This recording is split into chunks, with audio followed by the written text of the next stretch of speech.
Hello everyone, welcome back to online lecture series on applied thermodynamics. We are continuing with our topic of IC engine performance and emissions.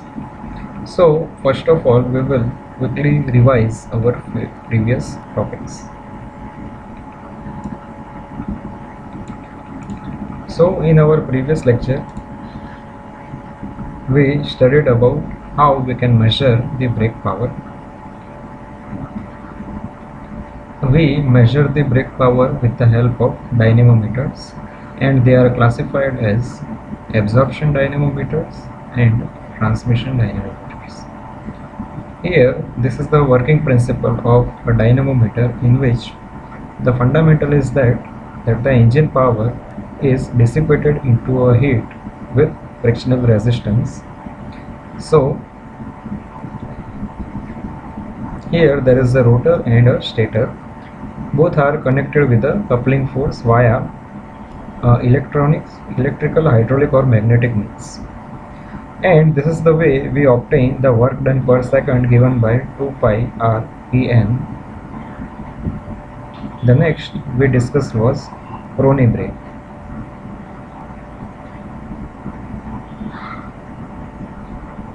So in a Prony brake, the fundamental is same, that this flywheel is rotated with the engine speed, and brakes are applied with the help of these shoes, and here these arms are connected to a weight.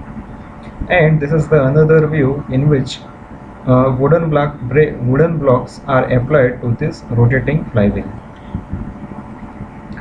Then we discussed about rope brake. So the principle is same. Here the braking element is ropes. So number of turns of ropes are there on this flywheel, and this rope is connected at the top with the spring, and at the bottom we are having a weight. So here brakes are applied in that way, and as in all these three cases, the frictional resistance is the means by which we are measuring the brake power. So cooling is necessary because these are very much heated parts, and brake power in this case is given by pi dN into W minus S. The next was hydraulic dynamometer. In previous case there was a dry friction, and here we are having fluid friction. So here the brake power measurement is done with rotating an impeller with help of this main shaft connected to the engine shaft. So here the impeller is being rotated, and along with this impeller the casing also attempts to rotate. However, this casing is connected with a torque arm to a weight.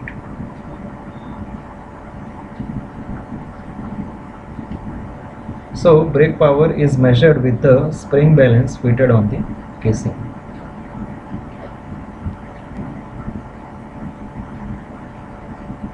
The next is eddy current dynamometer, in which the rotor is being rotated with the engine shaft, and stator has electromagnets.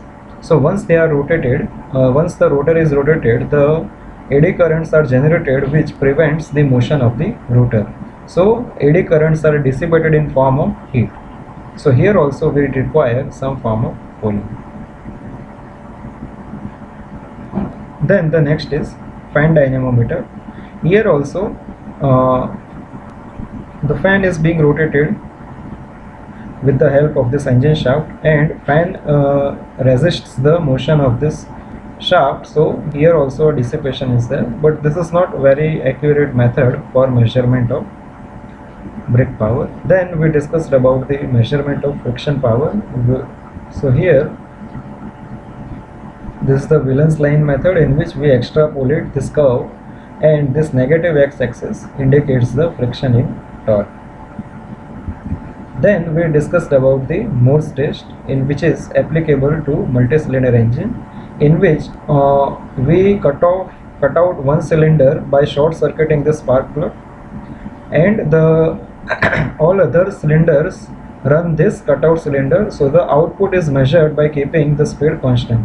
So difference between the output measure in these two cases gives us the indicated power of the cutout cylinder, and similar process is followed for all four cylinders, and we obtain the individual indicated power of each cylinder, and then this gives us the total indicated power, and friction power is equal to indicated power minus brake power. Similar is motoring test, in which first we run the engine in a normal manner, and the power of this engine is absorbed by a swinging field type electric dynamometer. Then the fuel supply is then cut off,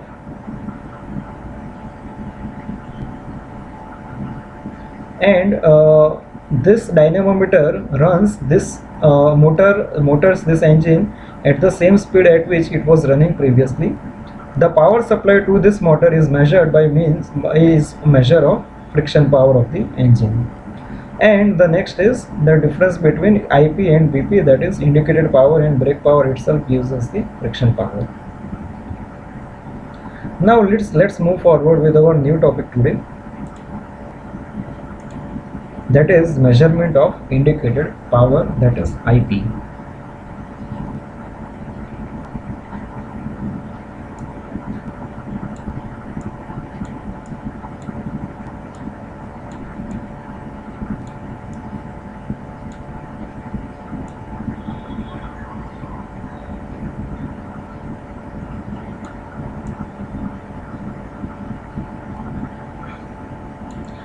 So indicated power can be measured by two means. First, by taking an indicator diagram with help of suitable engine indicator. So we require engine indicator which will help us to draw the indicator diagram, and these engine indicators are: first is piston indicator, second is a balanced diaphragm type indicator, and third is electronic indicator. So these are are part of our syllabus, but I am giving you these three as self-study. So I hope that you will be able to do this by yourself. That is the types of engine indicators. So this engine indicators will help us in drawing the indicator diagram. And second method of drawing the indicated second method of obtaining the indicated power is by measuring the brake power and friction power separately and then adding the two. So these are the two methods by which we can measure the indicated power. And now let's have a small discussion on indicator diagram. So the device, that is these indicators we will be discussing. So the device which measures the variation of pressure in the cylinder over a part or full cycle is called as indicator. So variation of pressure in the cylinder over a part or full cycle is called as indicator, and plot of such information is obtained by indicator diagram. So what does these indicators do? They measure the variation of pressure in a cylinder over part or full cycle. So indicator diagram is the only intermediate record available in account of total energy liberated before it is measured at the output shaft. So this is very important thing, that indicator diagram is the only possible means by which we can know how much total energy is liberated before it is measured at the output shaft. Thus the indicator diagram gives us a very good measure of process of converting heat into mechanical work. And apart from this, we can get more details about combustion phenomena, its associated factors such as rate of pressure rise, ignition lag by analysis. Also, the losses occurring in induction and exhaust strokes can also be studied. So these are the features which can be achieved with help of indicator diagrams. There are two types of indicator diagrams. First is pressure volume plot and second is pressure crank angle plot. So these are the two types of indicator diagrams, and as I have already said, there are three types of engine indicators: piston indicators, balanced diaphragm type indicators, and electronic indicators that I gave you as part of self-study. Now our next topic is pollutants from gasoline engine. So now we will be focusing on distribution of emissions by source. So here we have a four-wheeler in which there are mainly three sources of emission.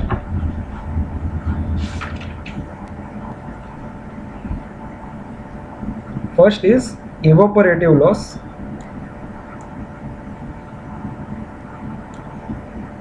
Shown over here. Second is crankcase blow by.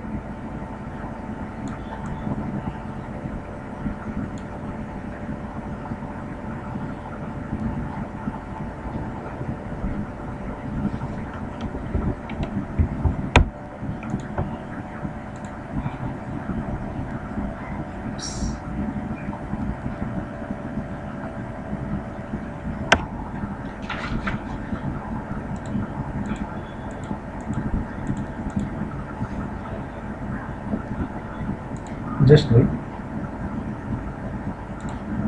Second is crankcase blow by, and third one is over here, that is exhaust. So first you can see we have also given it in form of percentages. So fuel tank and carburetor evaporation, that is evaporation of hydrocarbons, that is 15% to 25%. Then second is crankcase blow by, is contribution is 20 to 35%. This is actually HC.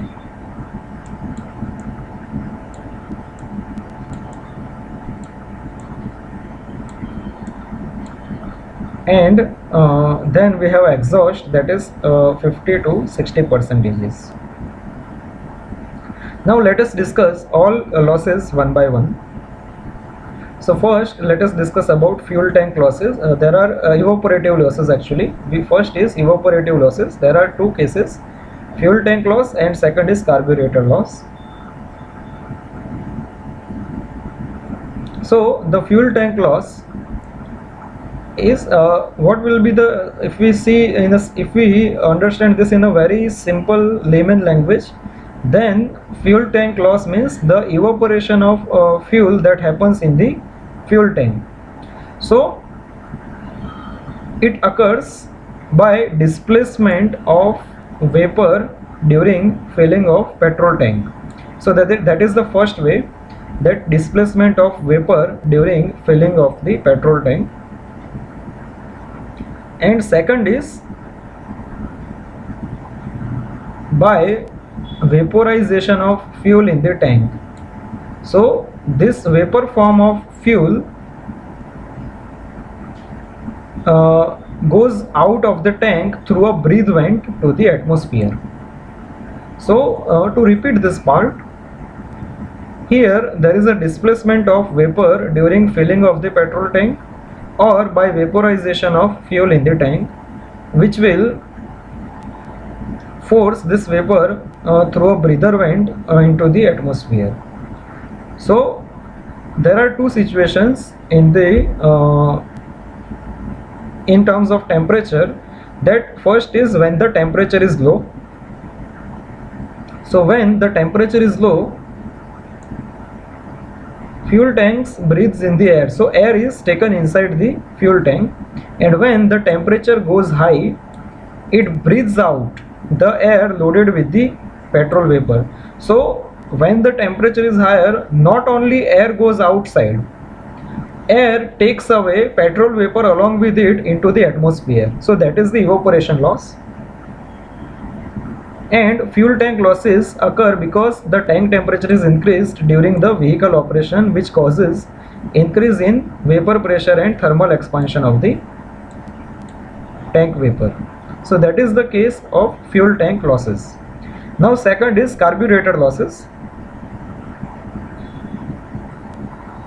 Here the external venting of float bowl relieving the internal pressure as the carburetor heats.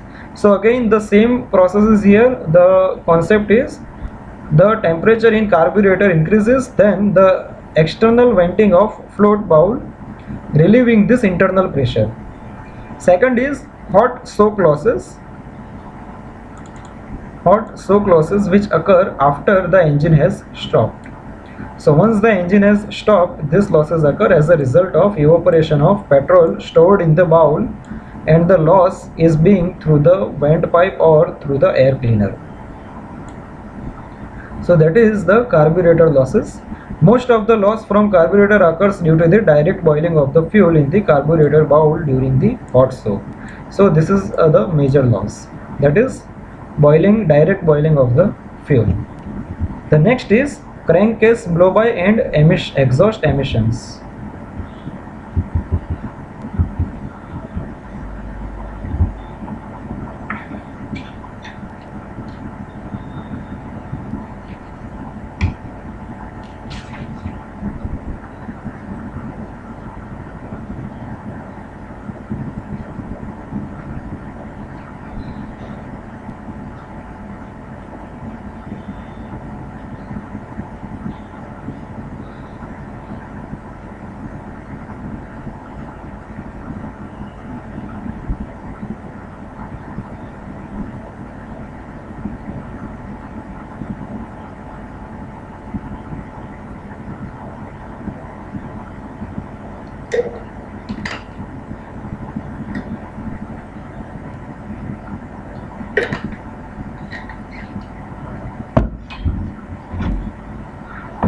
So let's understand this.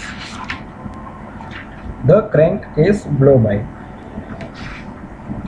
So by name itself you can understand that it happens in the very inside the piston cylinder arrangement.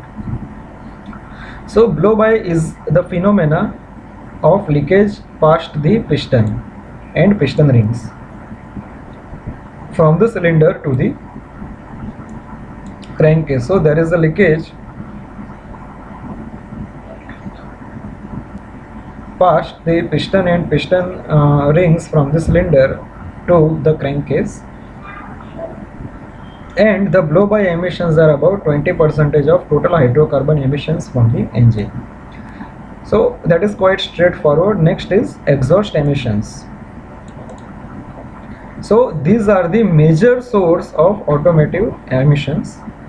A perfect combustion produces only carbon dioxide and water vapor.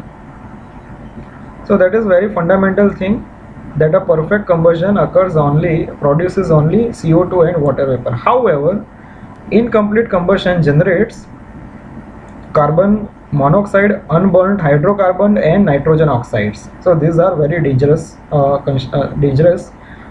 constituents of exhaust gas. And the two major reasons for incomplete combustion of fuel are cool metal surfaces of combustion chamber and the imperfect mixture ratio. So here there is a figure. Here you can see that this is the cool surface of the combustion chamber, this dotted lines here, and here it is shown that flame dies before it reaches the cool surface. So the flame itself dies before it reaches the cool surface, and this will result in the incomplete combustion, and that is the reason for exhaust emissions. Now there are some constituents of exhaust emissions. As majority we know all of them, that is carbon monoxide, unburnt hydrocarbons, particulate matter and partial oxidation product, and oxides of nitrogen. So if you refer any book, then they have given details about all these constituents. So these are very easy things to follow or understand. So I am also giving you this part, this as self study.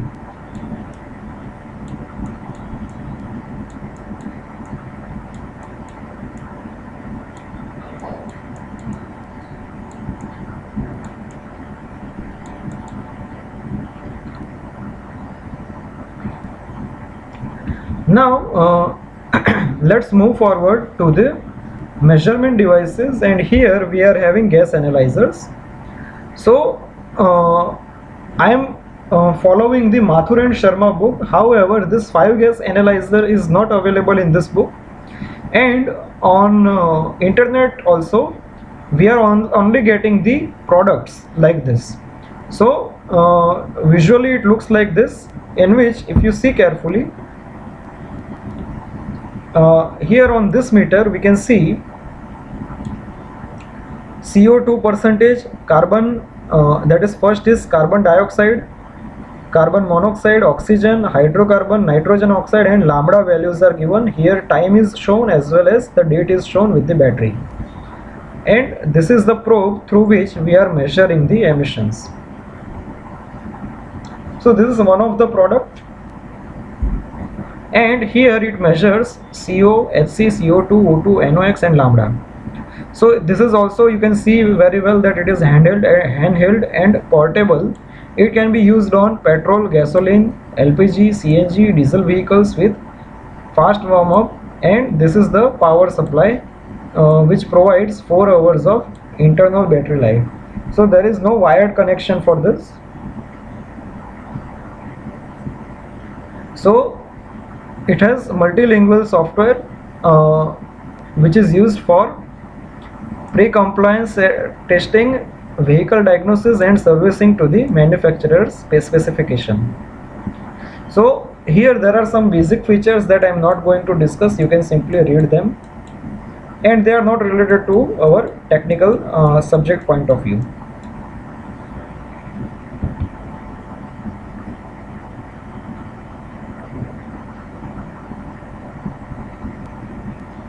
Now let's move forward with another measurement of emissions by smoke meters. So there are 4 types of smoke meters. We will discuss them one by one. First is Bosch smoke meter. So it is a filter darkening type. This smoke meter is filter darkening type. Here a measured volume of exhaust gas is drawn through the filter paper. So let us say there is a filter paper like this, and this measured volume of exhaust gas is passed through this filter paper, which is blackened to various degrees depending upon the amount of carbon present in the exhaust. So once we pass the exhaust gas, this filter paper will get blacked out. Not fully blacked out, but up to some certain degree depending upon the amount of carbon present in the exhaust. So a density of soot is measured by determining the amount of light reflected from the sooted paper. So that is the density of soot being measured. Now second category is Van Brand smoke meter. So it is also a filter darkening type. So both works on the same concept, that is Bosch and Van Brand works on the same concept. Here also exhaust sample is passed at a constant rate through a strip of filter paper. So the fundamental is same, that we use a filter paper and exhaust sample is passed at a constant rate, moving at a speed per set speed, and a stain is imparted to this paper. So this intensity of this stain is measured by an amount of light which passes through the filter, and it is an indication of the smoke density of the exhaust. So here we measure the intensity of stain by amount of light which passes through the filter. So in Bosch, amount of light reflected is the measure of smoke level. You can see here amount of light reflected is written. So amount of light reflected is measurement here of a smoke, and in case of Van Brandt, the amount of light which is passing through the filter is indication of the smoke level. So that is the main difference between Bosch smoke meter and a Van Brandt smoke meter. The next is Hartridge smoke meter. Now this works on a different principle, that is, it works on light extinction principle.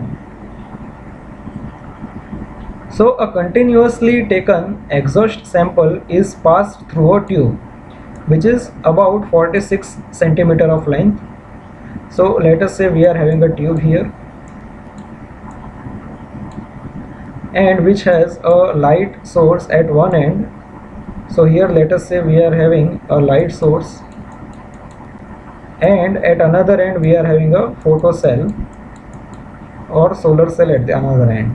So amount of light passed through this smoke is used as the indication of smoke level.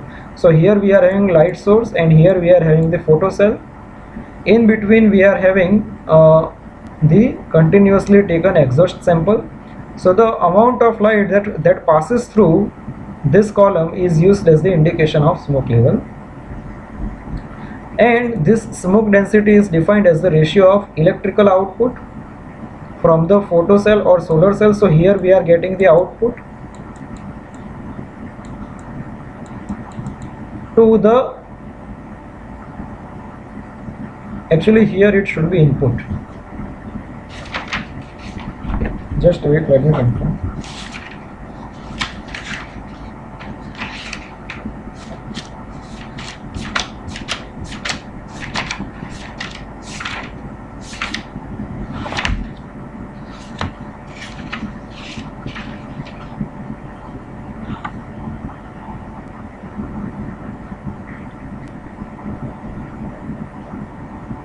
Okay, it is output only, and both sides we are getting output, but it is ratio of electrical output from the photocell. So this is the output of photocell,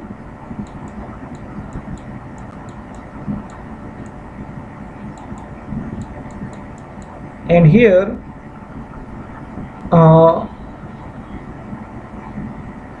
so ratio is taken with the exhaust gas to the clean air. So that is the smoke. This is the way we are defining the smoke density. So on numerator we are having electrical output of from photocell when the sample is passed through the column. The sample is exhaust gases, and on the denominator we are having electrical output when the clean air is passed through it. The next is UTAC smoke meter. It also works on the light extinction principle, but it differs from Hartridge meter in that sense that this meter whole of exhaust gases pass through the meter to avoid any error of sampling. So here in this meter whole of exhaust gas is passed through this meter to avoid any error of sampling. However, this is not suitable to large engine due to prohibitive size. So size becomes very huge in this case. And the next is emission control methods.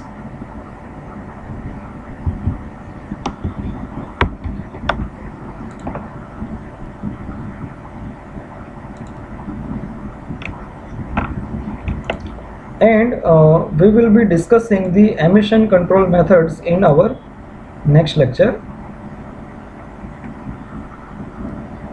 So let's first revise today's topics. Today we began with measurement of indicated power with the help of indicator diagram. Let me remind you, I have given you the types of engine indicators as a part of self-study. Then we discussed about the pollutants from gasoline engines. That is, first is evaporative losses and two sources, fuel tank losses and carburetor losses. Then we discussed about crankcase blow-by and exhaust emissions. The next we discussed about 5-gas analyzer. Then the last topic was types of smoke meters, Bosch, Weinbrand, Hartridge and UTAC. So that is the end of today's lecture. Thank you for watching this video.